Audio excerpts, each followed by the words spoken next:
Think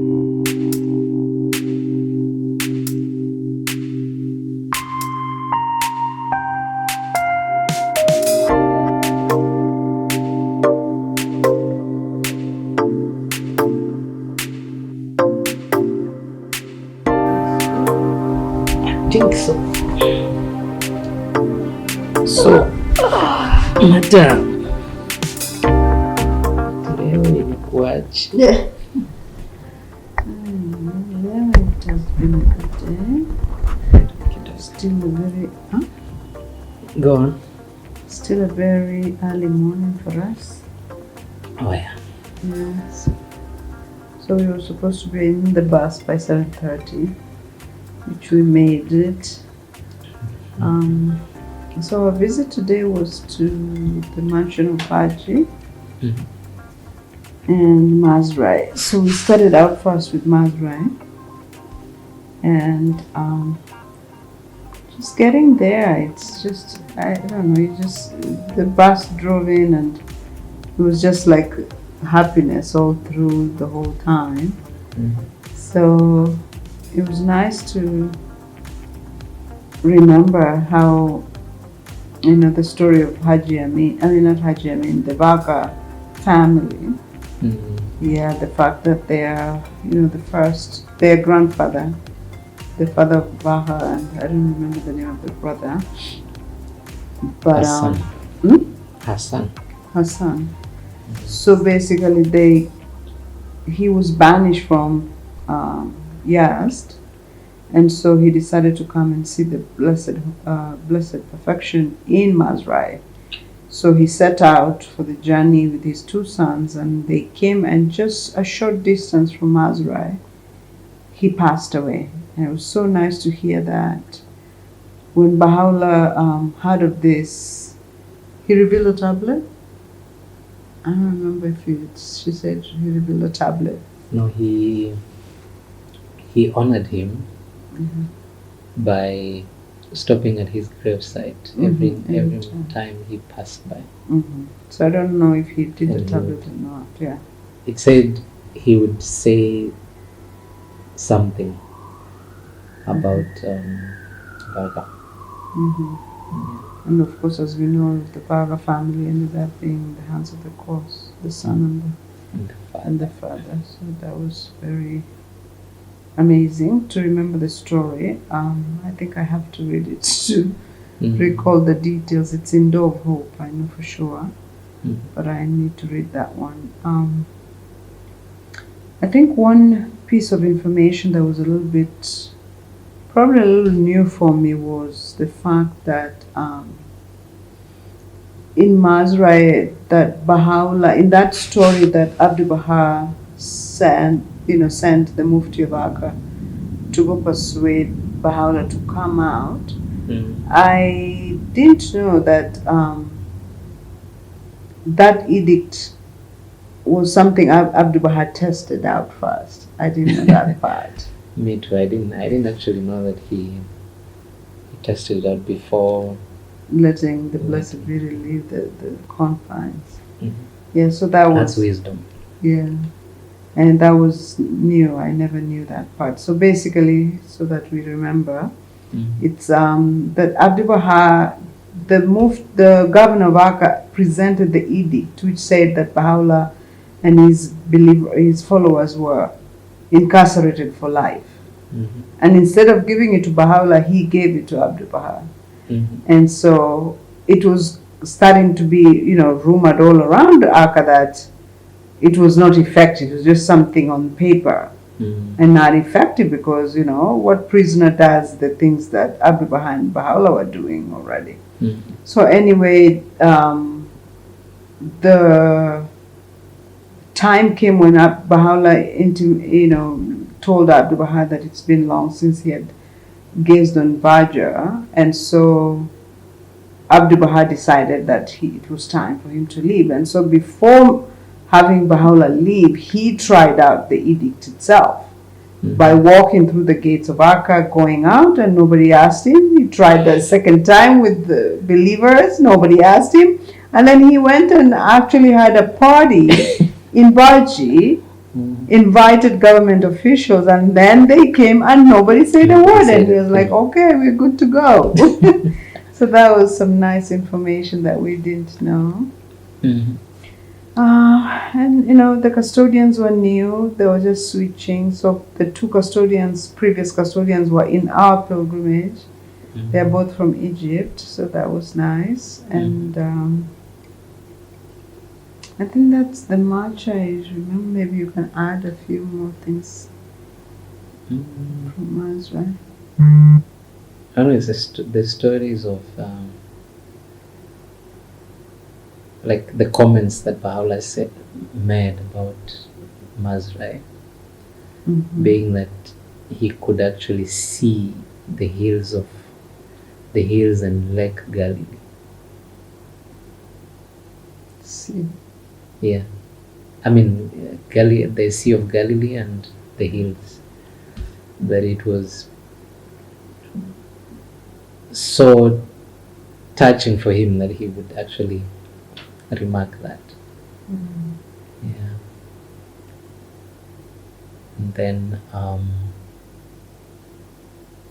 that Abdul Baha continued to meet leaders and visitors and pilgrims at Mazra.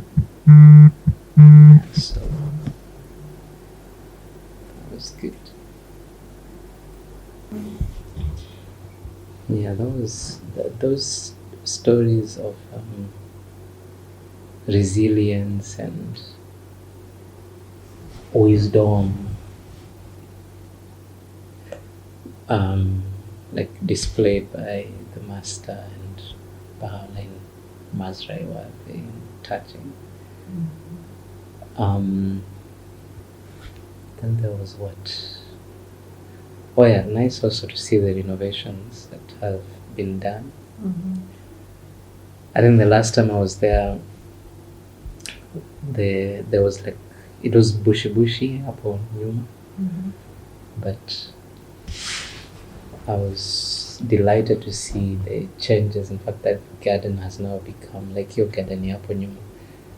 It has been ordered in such a beautiful way that I'm imagining if once the flowers come up, it's going to be such a wonderful place to chill.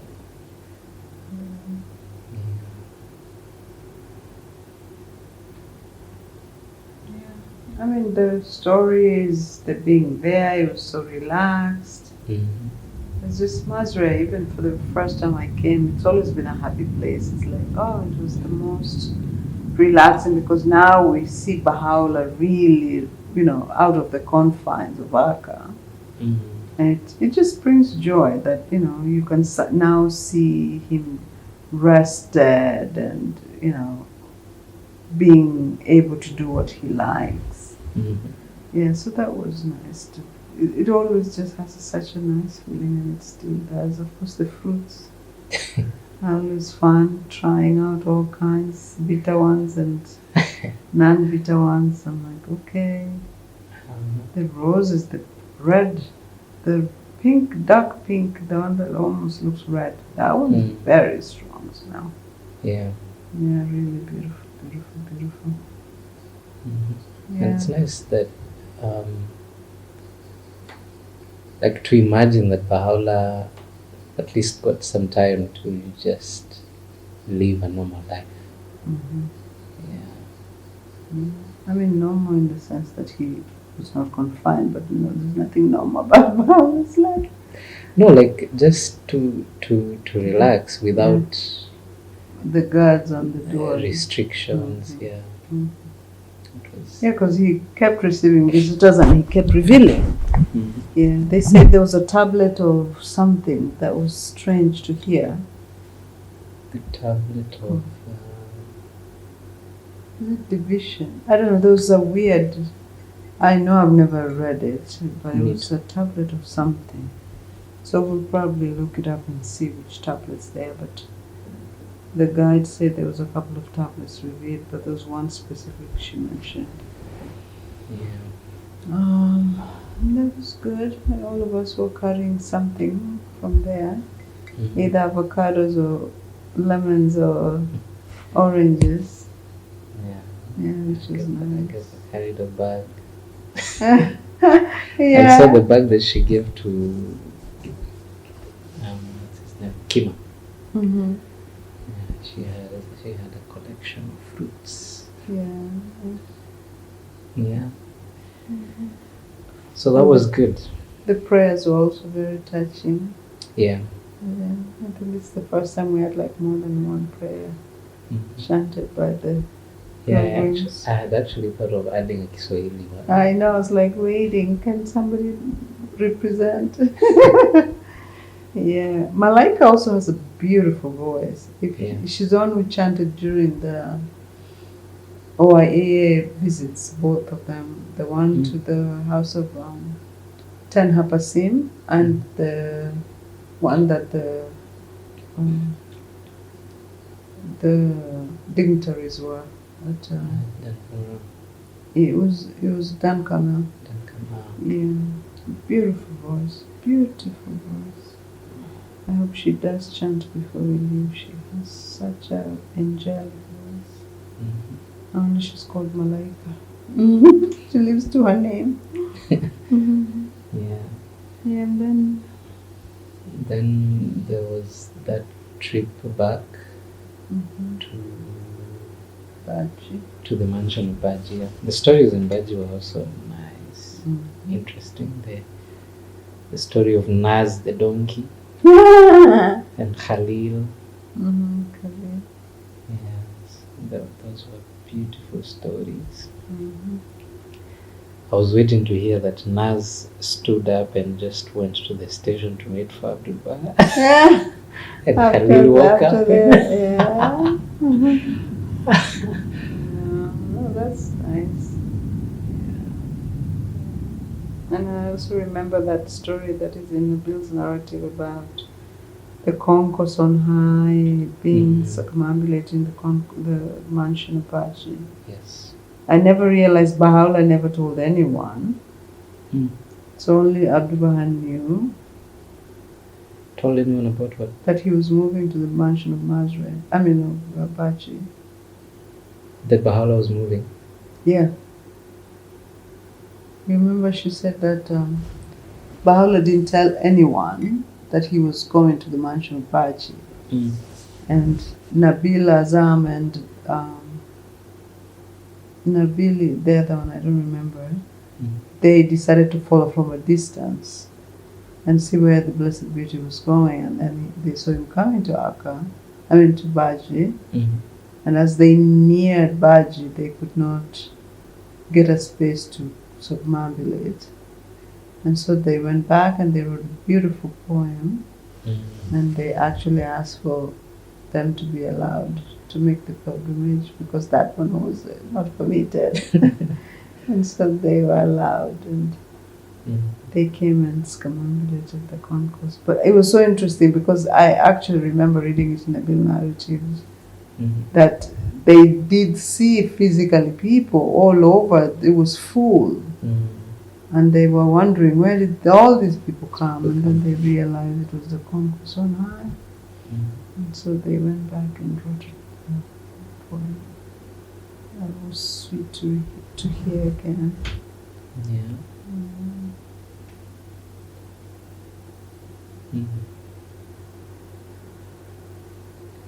It was nice to read the story of Edward. I mean, Gibran, yeah. Like my namesake. It felt now more real because I have been given that reading so many times to read, like in the community where everybody's like Edward. The story of Edward. Edward will read the the words of Edward. And so I have read it, but then this time around, like reading it and seeing the place that he was describing. Like I could almost see him enter through the door and then, the servant come, pull the curtain, and then come back to him and pull the curtain and he allows him to enter. So that was when I was able now to go into it. Like I was looking at the curtain and I'm like, wow. The chairs on the side. Mm-hmm. They were really magnificent chairs, even for those days, even for today. It's like really well done. Mm-hmm. Yeah, so you can see Abdul Bahar really, tried, as the guide was telling us, he always tried to find the best for his father. Yeah, I think one thing I learned today was, just flew out of my mind. There's something new she mentioned which I didn't know. You say I may remember. If I do, I will just say. There's something. So the fact that Udi Kamal was buried there, for some reason I never caught it. I never realized that he was buried there. Yeah. I think I had it during his staff visit. One of the guides, the custodian. Dr. Beheshti actually is the one who was at Baji at the time. Yeah. I have gone to staff visits, but they're never guided with the mention of Baji. Oh, you guys are never guided? No. The last time we went, you just went, you had a slotted time, you went in to say prayers and you left. There was no tour guide. We were very lucky. We had people who actually would guide. The other places they were, like prison cell, it was guided. But I remember, I don't know if it was a different thing.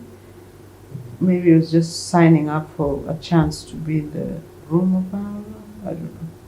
Yeah, but also I think at our time, we went to those staff visits when pilgrims were also here. Oh. Yeah, so. Interesting.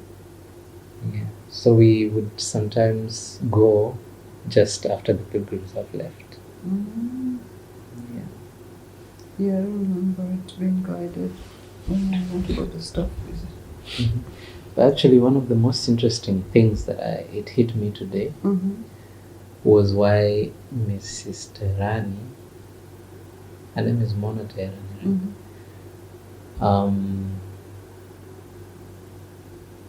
why 2046?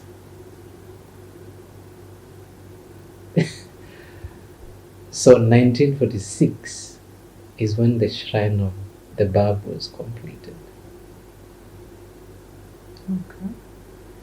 So it kind of coincides. It will be 100 years from the completion of the shrine. Yeah, so it's another centenary. Yeah, they have to just do things out of nowhere. I know. I was just thinking about it. Like I kept on thinking, like why was she? Like she talked about the significance of 2046, and I was just thinking, wow, that's another centenary it would be the centenary of the Shrine of the Bab. Yeah.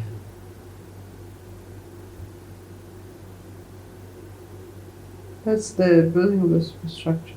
Yeah. It was done in 1946. So that was quite refreshing to think about. I think it always gives you goosebumps when you hear the story about Udi Kamal. And I also didn't know that Abdul, the nephew of Abdullah Pasha's nephew. Was it Abdullah Pasha himself or the nephew? I know Mazri was the nephew. Yeah. But I'm not sure if the Baji was the nephew or it was him himself. But I didn't realize that he only did the first floor and then Udi Kamal came and built another one and finished it. And that he concentrated most of his money in building it without knowing. And then that inscription on the door. That it will continue in Majesty. Oh. Yeah. Splendor and It's majesty. splendor and majesty, yeah. The secrets of it will be revealed in the years to come. And here we are, Exactly. just marveling at the mysteries in that building. And also the information that Abdu'l Baha never had a chance to use the mansion of Baji for the whole of his ministry. I didn't know that. I knew that because there was the issue with covenant breakers so much that it forced him to stay at Abdullah Pasha more. Yeah. But he never used it As all. no. The Even Guardian in the is the time one of who used Baha'u'llah, he never did. it. But to know that he had no access also was kind of interesting. He didn't force it actually. Just to I remember the custodian before was telling us how the covenant breakers would do despicable things in that building. Yeah,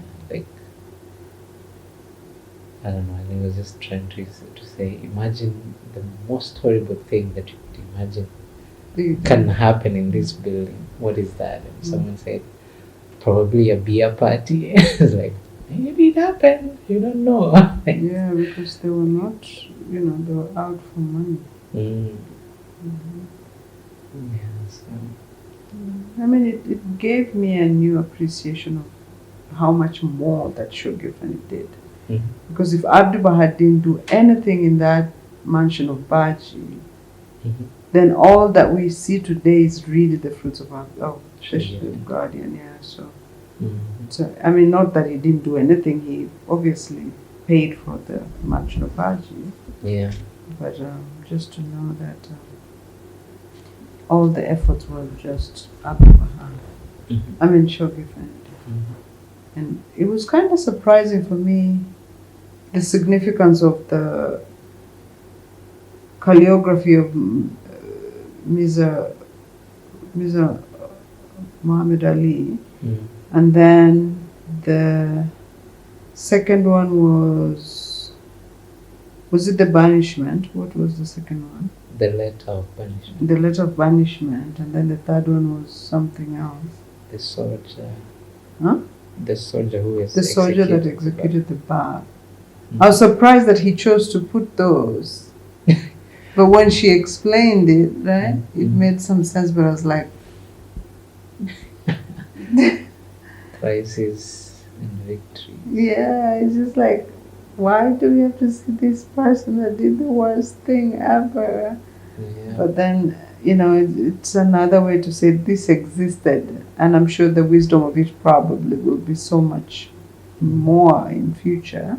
Yeah. When it's way far from any kind of tangible thing that you can really even see the person who shot the barb. I can imagine 300 years from now, people are like, wow. Yeah, because for us we feel like we're so close to the revelation and the time of the Baba and Baha'u'llah. But as the years go, it almost sounds like history, and to have actual things to confirm. Yeah. Actual letters. Exactly, yeah.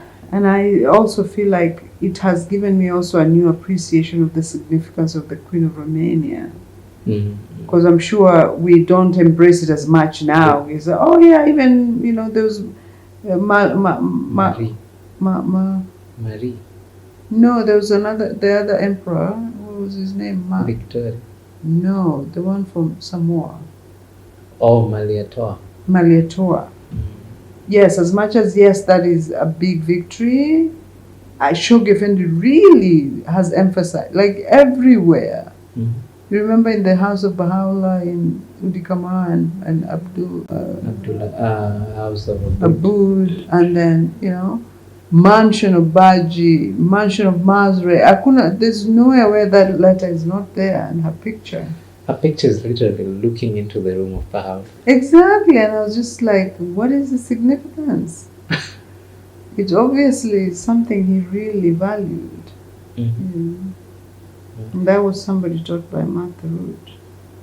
And she was actually, we always talk about Queen Victoria a lot, but she was actually the granddaughter of Queen Victoria. Yes, but she actually wrote something. And About- Victoria just said, if this is of God, it shall survive, or it will abide, or whatever. But she embraced the faith and said the teachings of Allah bring you hope and whatever. So it's like a written something. Yeah. And she wanted to come and make pilgrimage, and then when she go to the whatever of Haifa, the people who were traveling and planning her itinerary switched it around, so she never got to make her pilgrimage. She never got to meet the guardian, but it was planned. Mm-hmm. So it was so interesting to see everywhere, like wow. For me, it's usually very special to see Mr. Sikombe's picture. Oh, for in the mansion In that, badge. yeah. I've met Sikombe a number of times. Yeah. Where? He passes through Nairobi quite a lot. He's still alive? He's still alive. He used to come, and then we would sometimes meet Mama Ruth. Because every time he came to Kenya, he would go and visit Mama Ruth. Oh, interesting. Yeah. And he had such lovely stories to share. Like, he would tell you the moments that they would be invited to Haifa, Kampala, like meeting with the hands of the cause all over the place. Yeah. So, and then the teaching efforts that they made during their time as young people, and very, very encouraging, very inspiring, man. Yeah. So seeing his picture and the picture of the 4 Africans on the side is usually a delight to see. The Guardian actually chose those photos. Yeah. Actually, it's very interesting to me why the Guardian actually, in that draft of the African campaign, he's put Louis Gregory as the top, and I'm like, he was American. Yeah, but it says African campaign. Yeah. Today was... It's a joyful day. I didn't feel lamentation. So, thank Baha'u'llah for that. Thanks for the pictures in the balcony. I want to see them. Enjoy them. Remember Mama's mother hugging the tree. Like, this is some interesting pose. Like, the tree is huge. You're not even hugging a quarter of it. No. That was nice. Yeah, that was day 4. Let's see what the talk is tonight and embrace ourselves for the... Where are we going tomorrow? Tomorrow, archives in the Ark. Tomorrow is Friday? Mm. Oh. Kesho ni kuva very warm. Nani? We need to dress up warmly because of the archives. Oh, yeah. All right, thank you for recording day 4. Oh my God.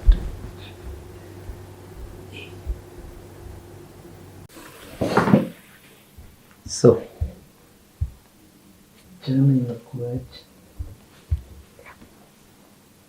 It's 12 actually. Yeah, it's good to do it the very day. Mm. So jana,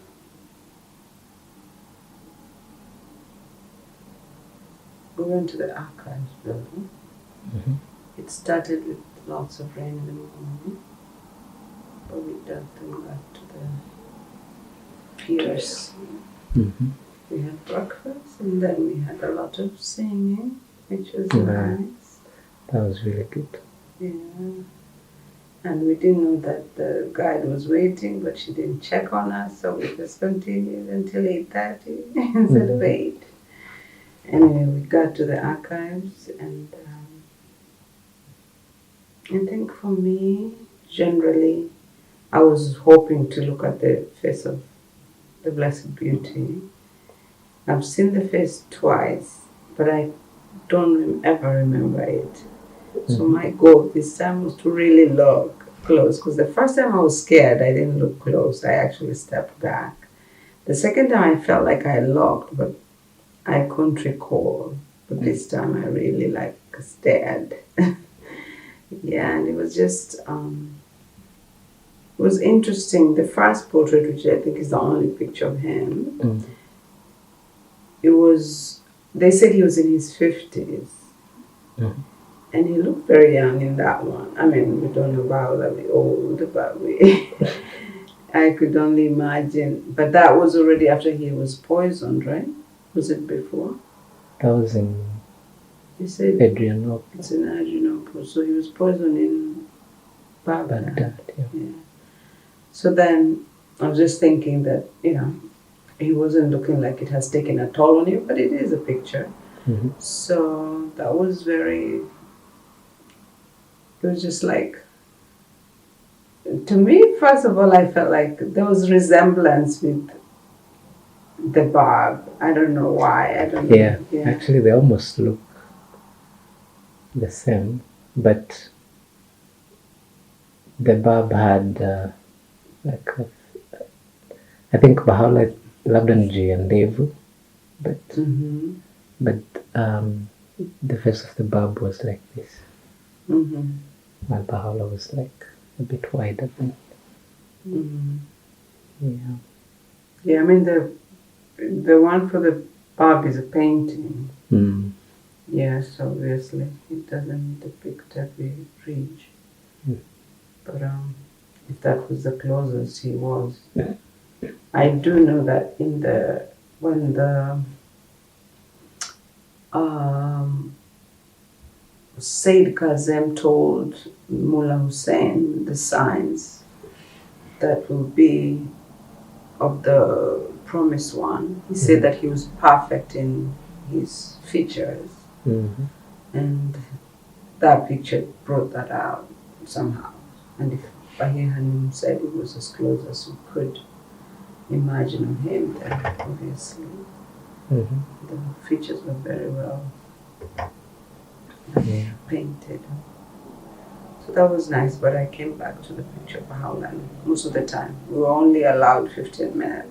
And so most of my time I did look at the picture of Baha'u'llah. So that was, I think, the highlight for me. Not about you. No, the highlight for me was just trying to imagine what it was like for the friends to actually meet him in person. And so I have a chance to meet him and to bring everyone that I love and care about so much before him. Like if Baha'u'llah was alive today, I would make sure that I take you, and I take my mother, and I take my grandpa, my sisters and brother, my little Tao, Tony and Anne, and my entire community, just to bring them before him, that the light in his face may shine on them.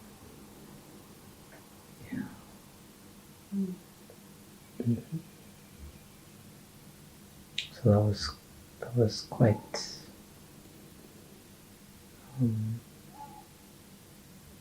a reflective moment also for me.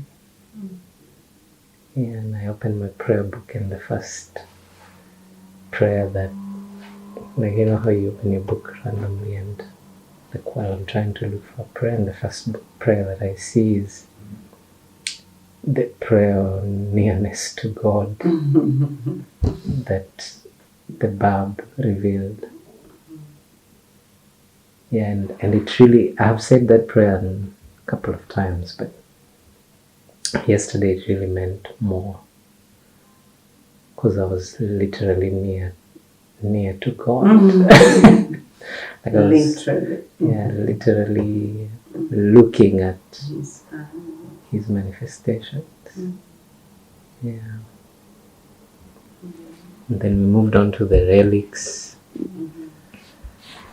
Yeah, and it was interesting to see, like,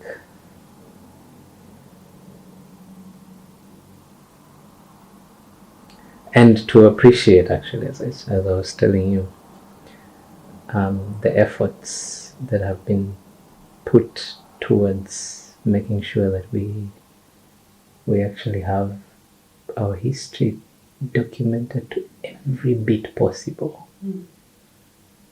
Like, who would have imagined that like a strand of hair falling off Baha'u'llah would mean so much to us later. Yeah, later on. And here is Bahia making every effort that every time Baha'u'llah combed his hair and one strand fell, she would pick it up and like create a nice pattern out of it.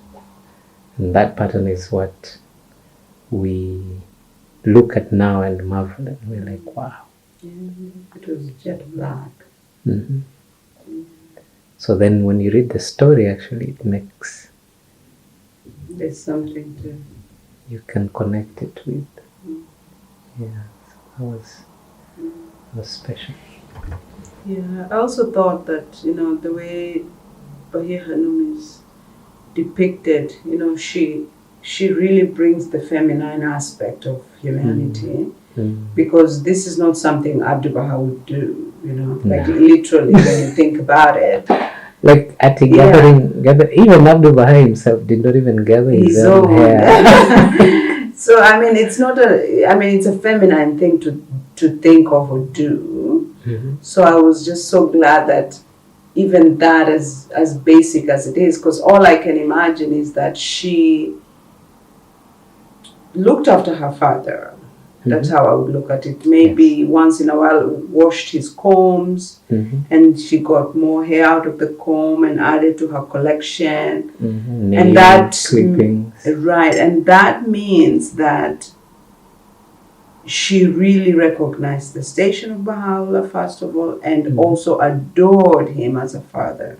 And so she served him as a manifestation of God, but also as her father. Yeah, to me, that's what I felt. I was like, this is dedication. Sincerely speaking, naturally we don't always show affection in that way. But to me, it's like she knew every piece of Baha'u'llah's life was so important, and so that was really nice to see. Yep. Actually, apart from the picture, like if she didn't gather all those little things, we wouldn't know much about Baha'u'llah, like as a person, like the personage of Baha'u'llah. It would have been very distant from us. Yeah, it actually it kind of brought to mind when I was recording the Swahili version of that video we saw. That's how it starts, and I was confused when they gave me the piece because they didn't give me the whole thing first. So that part that I really got so well was that she collected. Yes, and so just to see again and connect the words that were written about her was really, it sunk deeper in my soul, and I was just like, yeah. And Shoghi Effendi thought it was also very important to maintain a space that was basically important in the future, because he died after the archives wasn't opened. And he didn't even see most of the things that are there now. Yeah, he collected them, and I understand he actually said, what should go there. But the fact that he didn't put them there, but that he had planned this so well and found that that was the most important building to start with on the ark. Mm-hmm. Yeah, that was just amazing. Now we see why.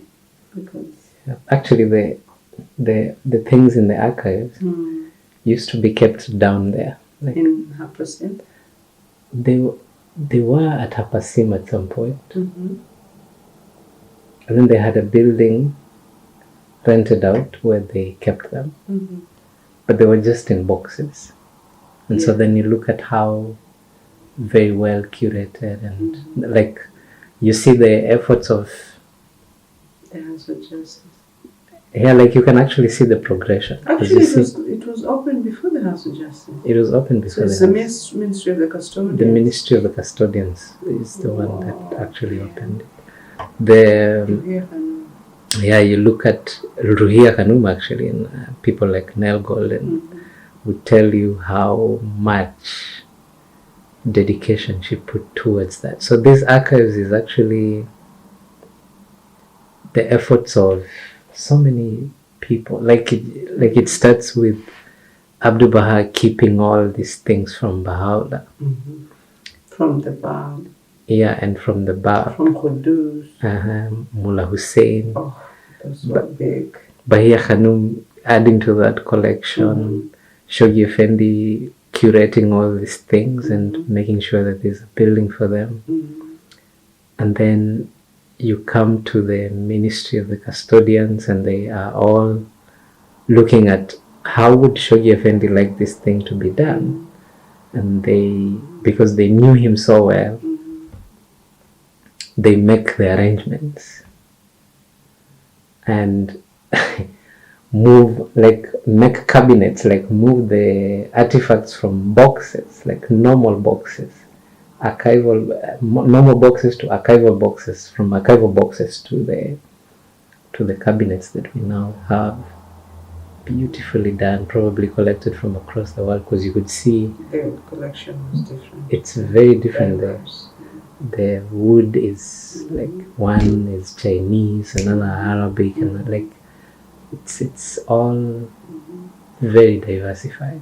And then you come to the House of Justice, and the House of Justice creates a department dedicated to that. And I'm sure added more things, received more letters. Yes, and tablets and the things that are now displayed like in these other spaces, like the mansion of Baji, the house of all the other holy places. Yeah. So, I mean, it really, for me, what I have felt more this time is, the way we do things and we just do them, you have to do them and you do them. But I really appreciate the fact that the House of Justice has done about what Abdul Baha did. He always looked for the best. Yeah. And so even that building has been done so beautifully. I mean, you can't imagine any better. Yeah. From treating the artifacts themselves and preserving them the right way. I'm sure they got expert advice to do all that, and it just brings down, where professionalism has a place, and how important it is at certain levels to be maintained. Yeah. So, like, if it's something that's communal and meant for generations and generations, don't play with it, don't just, and I think it goes to the pictures of the early believers. Like, I was just thinking how we personally need to look at things. Like, the day the temple was opened, those pictures are so... They should be printed and preserved. Because you can imagine 100 years from today. We'll be looking for, like, is there a picture of that? The first inauguration of the temple. Or is there a picture of the land before the temple came? Yes, exactly. And you look at even the journey of the shrine, for instance. That journey is very important, and it's it's really the closest we have to getting a historical perspective. to getting a historical, because you even look at the Baha'i World Center and how it's advancing, and you see how that very bare interconnected. mountain was really what makes you see the transformation. Yeah. And that's like 50 years ago. Exactly. 50 years ago, Kenya was gaining independence. Like, so interesting. Yeah, I think it really encourages all of us to, whenever you're in a moment of potent, that you acknowledge it and do the necessary steps for yourself to make a change. Yeah, because somebody else may not relate how important it is, but even just like now, the talk, Mr. Serrano and Mr. Rouhani, both of them were really trying to tell us how important this pilgrimage is to begin with. Because in history, they will be talking about a period where there was a pandemic. The World Center was deprived of pilgrims for over 2 years. And now the first pilgrims that came had to go through these difficulties and, whatever the history will play out to be. And I was just thinking, these are the things that were in that Rizwan letter. Yeah, it's a moment of great portent.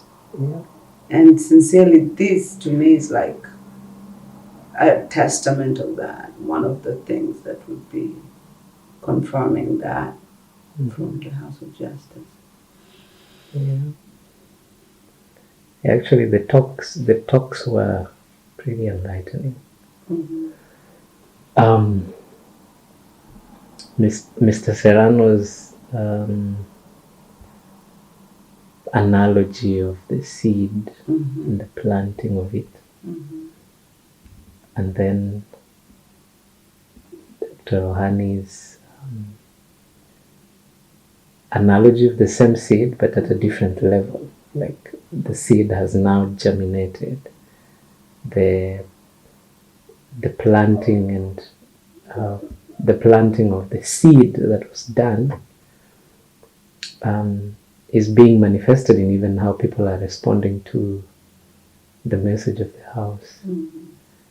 And that in itself is a seed, actually. And I was really hoping that he would say something about from like Africa or something. And you see how documentation of you see how small things bring joy to the House of Justice, and I was just imagining when he was reading all those little responses, text messages, who would imagine that a house member would be talking about a text message from some young person in Moldova. And I'm imagining how we take all those things for granted. And then I related it with how Shoghi Effendi read the Kitabi Khan and he saw a simple line. The writings on the side. By Baha'u'llah, and he had used, and it brought him so much joy. And I'm imagining the place of documentation. The place of documentation is very important because I think in Kenya we go through the motions and we do all these actions, but documentation, even how do the friends respond to the reading of the new message of the house? The House of Justice gives us a new message. They responded, but they don't document. They just don't document. Yeah. So I was just looking at that and I'm like, I think if there's one thing that I'm gonna tell my Kenyans is please, at all cost, this is a period where we will be looking at it maybe 10-50 years from now, and other countries will be their stories will be very well documented in the historical accounts of the 9-year plan. What will be our story? Mm-hmm. Yeah. So Yeah. Like we have results, but we don't have process. And systematization requires that you document the process so that you can glean back on it, modify it, and act. Yeah, like how did you get here? Like with this cluster? Yeah. What happened? Who went first? Yeah. What did they do? What happened when they did what they did? And can we go back to when that person was not there? What was happening at the time? Yeah. So it's like it was actually a very good reminder to really consider that like documentation is a very important part of the unfoldment of this plan. I think another thing in the archives that was always, I think it has always touched me, was to see the pieces of the cloth, the barb, and also the doos. That even at that moment of pain, somebody thought, let me take that. Let me take this. And they may not have thought that, it will end up in an archive. They just thought, this is some evidence I can hold on. Some it was because they didn't believe that he was actually dead. I'm sure they did. No, like for some it was very difficult. Yes, like, to accept it. Yeah. It was very difficult for them to accept until someone said, hii ni nguo yenye nilitoa hapo. Like this is evidence. You do recognize this shirt. And so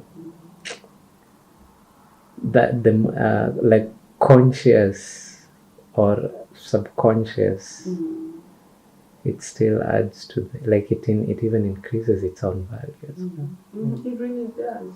That's what I was feeling, because those things only happen when somebody, like let's say the house in Baghdad, a Baha'i must have seen it going down. They're like, I'm just going to take some piece of it and hold on it because this is all I have. Now they've destroyed it. And then another one decides, I'll take a piece of glass. And then these things become the only thing we can see of that house of Baha'u'llah, It's like that moment, whatever comes to your heart, to honor that. Yeah, actually. Because I was laughing at the size of the rock. Like, this person wasn't playing. It's not a small rock. It's like this big. I'm like, how did you carry this to Holy Land? Took it in a suitcase.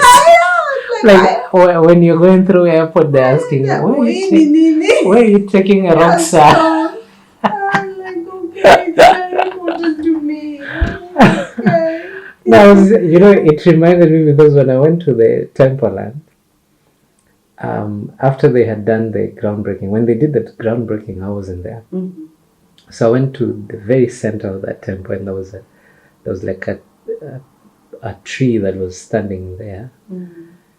And because they had dug, there was like they had gotten to the rocky parts of that land, and so the stones that came up, they came up to the surface and they were around that tree. So I took 3 of them, and I carried. So I remember I was holding them in the hands when I was traveling back to Nairobi.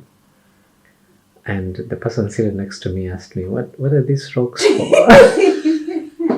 And so I was just telling him, "No, they're just my memorabilia from Matunda." And then he's like, "Matunda? Kwani kuna nini Matunda?" I'm like, "There's a Baha'i temple there. Do you know the Baha'is?" He's like, "Oh, nimesikia kuna nyumba mzuri sana imetengenezwa huko." So he's like, "Sasa hizi mawe zinatoka hapo?" I'm like, "Yes." And I was just trying to imagine, like, mwenye alikuwa anabeba hiyo kirok, like, this is from CHR, like, passing through airport. I know, that's the point. It was not some small rock, it was like a good chunk. Yeah. But again, even as painful as it is, it stands up, it's the same thing about how Shoghi Effendi lined the mansion. To put the tribulations on this side and then the victories on this side. Yeah. Yes, that was very touching. Yeah, I think now we have different kind of rocks. The rocks are that you went to a cluster, you probably took a picture, you recorded people talking, or you saw what was happening, and you are able to write it down. That is what will be the rocks of the future. Like people will be carrying from a virgin territory and saying that this is a picture of the two Baha'is who were the first believers in a certain virgin area. And then you take a picture 10 years later and you look at it and you're like, wow, such. Yeah, definitely. And I think your heart tells you when you're doing something that is very different. Like it's not something you plan. I think it just comes to you and you just grab it, because you can't imagine someone said, I'm going to see a child and get that rock and I'm going, it wasn't. They were just like, this is what I have of Baha'u'llah, I'm going to hold on it. And then it's the like house, Baha'u'llah stood on this ground. Mi nitashika hii kama moja tu, this is all I have. Yeah. But I think seeing their pieces of their clothing, seeing their pen case, it really solidifies your thought. It's real, like and belief that this actually happened. Because sometimes you can read a certain story and you're like for instance the story of Mullah Hussein slashing, cutting through a tree and a man. I see this thing is sharp. Yeah, that is strong. This makes sense. Yeah, so like it's you get it renews your conviction. And it really gives you something. The talk was actually very important, I think, as I was mentioning before. When Dr. Rouhani was talking about you don't just plant, like becoming a farmer. In this period, we are being asked to become farmers. But like when you think of it, when a farmer sets his mind on planting something, even if it's maize, like in Matunda huko, like this farmer takes care of this maize until ikue, and they do not forget what happens during each and every stage. And so I was just thinking of it in terms of our own, the way we perceive the areas we go and plant seeds. And he talked about learning to learn. And it's an area that I feel if I have any chance to share this with anyone in my cluster or in each and every area, like when I go to Kitengela, I'm definitely going to share this with the youth, because sometimes we go teaching, like for instance, wakienda teaching work in Lunani, they teach and then they go back to Kitengela, and then nothing happens until again they plan going out to teach. And just to share that, you see, in this new message, I attended a talk, and the house to the 10-year crusade. And so gaining that historic perspective tells you what were the capacities then, what were the conditions then. And then now as we launch this 9-year plan, what are which region requires what? And how do you tend to these needs in terms of social discourse and socioeconomic development? Because it's the next space that humanity needs is actually spirituality and material prosperity. So the fact that those two have to go hand in hand the question now at hand is that, okay, we've laid certain foundations. The plans before meant that there was a baseline of propagation mostly. And now that we've done so much of that, we've developed so many capacities. Through consolidation now. Right. Now let's now continue the expansion and consolidation. But as we do these activities, it lends to expansion and consolidation at the same time. Mm-hmm. But actually, expansion and consolidation is not only in teaching efforts. Mm-hmm. Expansion and consolidation can even happen in the social discourses and in the social action. Mm-hmm. Mm-hmm. Yeah, like where you propagate a certain idea around a socio-economic cause, Mm-hmm. and then you expand it to cover more people. Mm-hmm. Yeah, that expanding nucleus. Mm-hmm. Yeah. Yeah, I like the story that the kid said, well, if we have to do this, we need more teachers. And I'm thinking, oh, a 7-year-old can identify this. Yeah. It's like, okay, my mom is the one who teaches the class, but if we have to do this, We need more. we need more. And then the kid is already thinking, by the end of the 9-year plan, I'll be 16. So I'll be a youth. I'll be a youth, so I need to prepare myself to serve the faith. Mhm. It's amazing, the story. Actually, when he shared that story, I was just laughing at how, for instance, when we talked about, when we read the message with the youth in Mathare, they did a quick maths and they were like, wewe utakuwa 30, wewe utakuwa 29, wewe utakuwa 28. Yeah. And like just listening to that story, it meant that, of course, everybody is thinking of it differently, and there is worldwide receptivity. Mm-hmm. But more than that is that the younger generation is actually embracing this message more than anything else. And which is so important. Yeah. Yeah. So I mean, things are building on each other, and it's nice to see how. I was really surprised when he said that the last 5 years has eclipsed all of the previous ones. I was like, what? Mm-hmm. What happened? It was, but the goal was entry by troops. And so question in our head is that, did we get many Baha'is? But that wasn't it. That wasn't the goal, actually. The goal is preparing ground for entry by troops, actually, because without these capacities, we cannot manage who comes in. Mm-hmm. Actually, now that I remember, the last 5-year plan is where we were told that we can modify, like a 19-day feast is not cast in stone. It's a flexible space where, because we used to alienate our friends who were not Baha'is, and we would say, oh dear friends, I think there's a corner there, Arsalan will be waiting for you, or Irene will be waiting for you there. And we need a few minutes to do need a few minutes to just go through consultation. And then the House of Justice says, no, it is you to modify your 19-day feast to become homely for this person. And if there are matters that are so sensitive, postpone them. Leave it for now and just be able to create. Do the feast, yeah, and then thinking about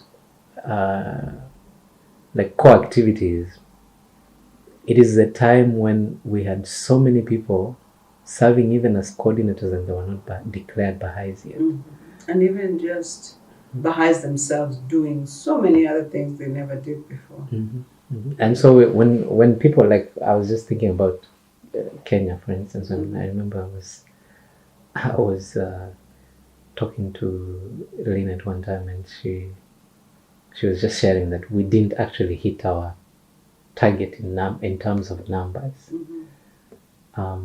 Like the number of clusters that we had proposed, 138. And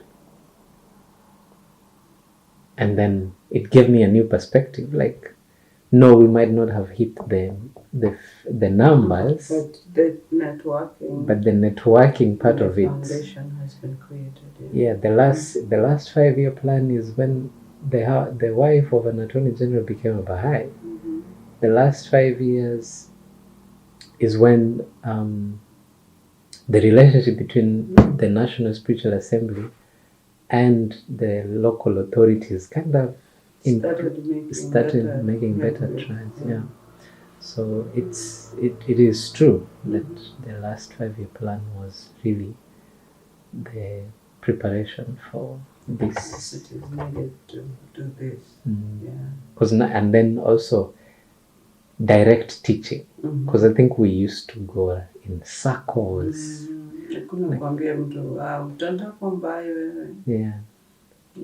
We were really going in circles about teaching. And even a prescribed way of teaching, because you remember Anna's presentation, yes. We insisted so much on that sometimes it became a little bit almost dogmatic. Yeah, there was no room for exploration. No, but even so, when you are explaining what somebody else has written, it's not so authentically yours.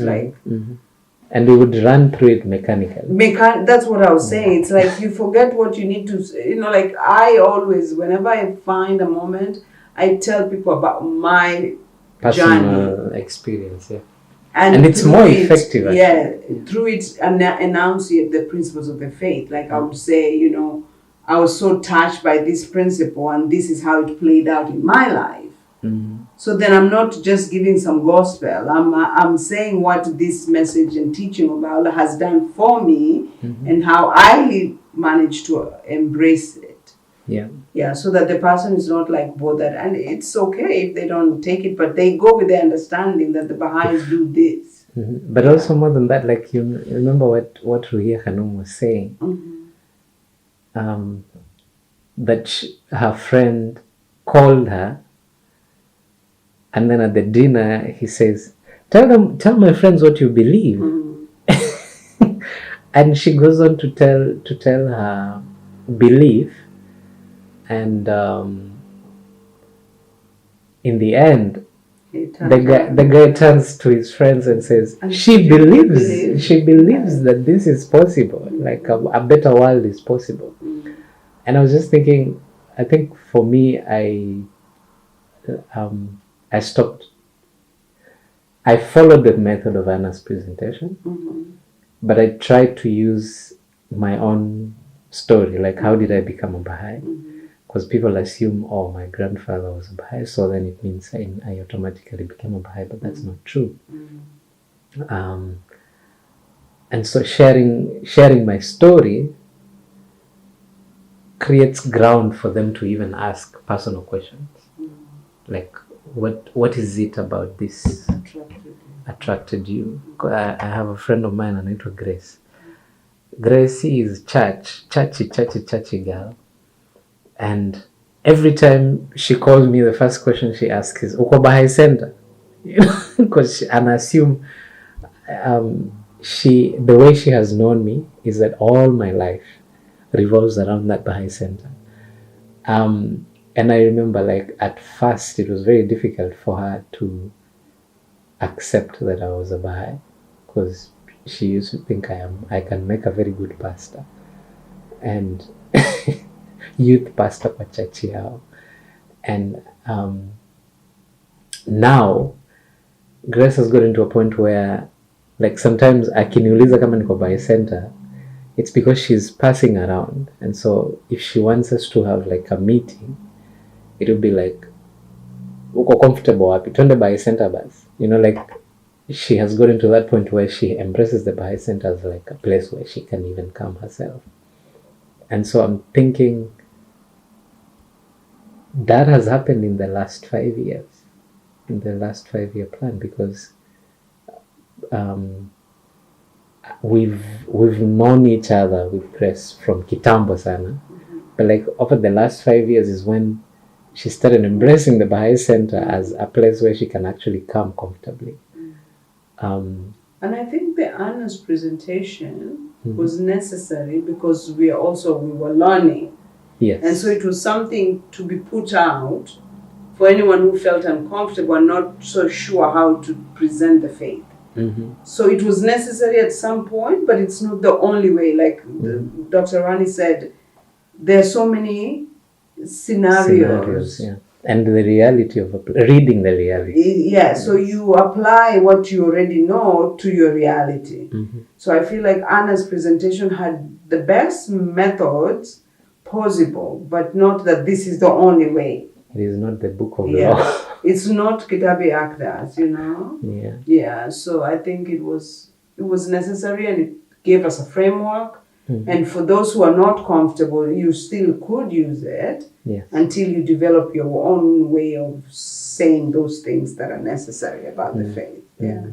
Direct teaching came as a result of Anna's presentation, actually. Yeah, and I think it's good. I mean, it has a place, but it's like, you know, we've assumed it takes the place of talking. Because I remember when there was a friend that was interested. I don't know if I told the story.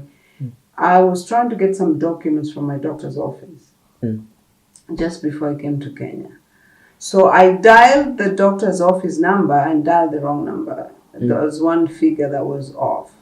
And I called, they didn't answer, and I left a message. I said, I am traveling out of the country. I absolutely need these documents. Could you please call me back? Then I called again and again. The third time the guy picked up the phone and he says, I'm sorry, I have listened to all your messages. I realize you really need to get these documents, but I am not. You're calling the wrong number. And I'm like, oh, I'm so sorry to disturb you because I know I've called quite a bit. Like, yeah, but your voice was very sweet and I thought it was necessary for me to reach out. Where are you? And I'm like, I'm in I live in Somers too. Where do you live? Yeah. Where are you going? Why are you going? So we started a conversation and tell him about the faith. So now for me, I was on my packing spree. I couldn't be teaching him much, and he was Latino, so I reached out to Martha. But the way the cluster operates, we have a cluster response person. So when somebody is interested, you refer them to the cluster response, and then they reach out. So he wanted actually something to read about the faith. So that's how I did. And of course they sent him the Anna presentation. And he's like, oh, this looks so hard. So I had to ask Martha to reach out to him and actually put meat on, the reading. The books. Yeah, he got that typical, paperwork, which was necessary because they did send him a prayer book. And so there was some good parts, but the Anna presentation, I think, felt very strange compared to what I probably was trying to tell him over the phone. Yeah, so it has its place, but it doesn't mean it's the only way. But actually, most interesting thing that Dr. Rohani said yesterday was that there is a new institution that has been created. The National Growth Committee. I don't remember. You don't remember? Maybe it was my spell of passing out. I know there's a National Growth Committee for countries that don't have regional Baha'i councils. Or I don't know. That's what I'm thinking. The regional Baha'i Council became like a formal institution now. Yes. But there's a new agency that has been created apparently, and I heard of it yesterday. Because I've always wondered how you see that, because the National Spiritual Assembly assumes a lot of responsibility on the administrative bit, but really zero growth is ever discussed. So the Regional Baha'i Council needs someone at the national level to really be just concerned about the growth process. Because like National Assembly, like when I think of it in Kenya, the National Assembly kind of just works on the administration. Like, that's what they're supposed to do. They're supposed to do that, yes. But you see, the Universal House of Justice created an office at the national office, which is the National Growth Coordinator. Okay, that makes sense. I don't think it's new though. It's not like now that there is a committee. Like there was one person. It was a one-person office, Okay. And now there seems to be a move towards it being a committee, so it makes it consultative.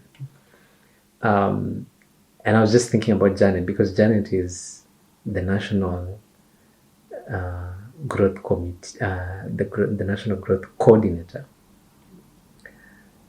And what she does is more clerical than actually accompanying or consulting with clusters. And so I was thinking it's actually nice that the House of Justice is taking into consideration all these things, that you really need someone, because if the RBC is empowered enough, it means because the RBC works with the ATC, so it means that area teaching committee, the capacity of it is something that is discussed by the RBC and it is discussed by the National Growth Committee. Yeah, it makes sense. I mean, I think even when you think about all the things that were mentioned in Brisbane letter, you now start seeing how important everything is, because now even when we lament how defective the ways are, it doesn't mean that it is a bad thing. It means that we have learning to do. There's growth. Yes, because even the Office of External Affairs, we see other offices that are functioning better. Yeah. So even when we see ours is still growing, it just means that this is the path that they will take. Even if you think about the, like for example, Arusa being the cluster coordinator, as being the cluster coordinator already has built capacity in her. Whether it's working well or not, we have tried it, and now it can be perfected, it can be modified. There's some learning to do. People who are, whatever mistakes that could have come, it came because we created these offices first. Yes. Whether we want them paid or not paid or whatever, all this, the shenanigans that come with it. I think we should stop. Yeah, it's 10 minutes to 1. Yeah, so I think it's a learning, and we embrace that. And let's see what today has. We can add on to any of the topics in the talk, because I don't think we taped ourselves for Mrs. Serrano's comment. We just did. Yeah, so I think it feels like Serrano and Dr. Hannes is there. Yeah. So if anything comes up that you remember, we can add. Absolutely. So Alright. let's go see Junain Gardens. That's for us today. Okay.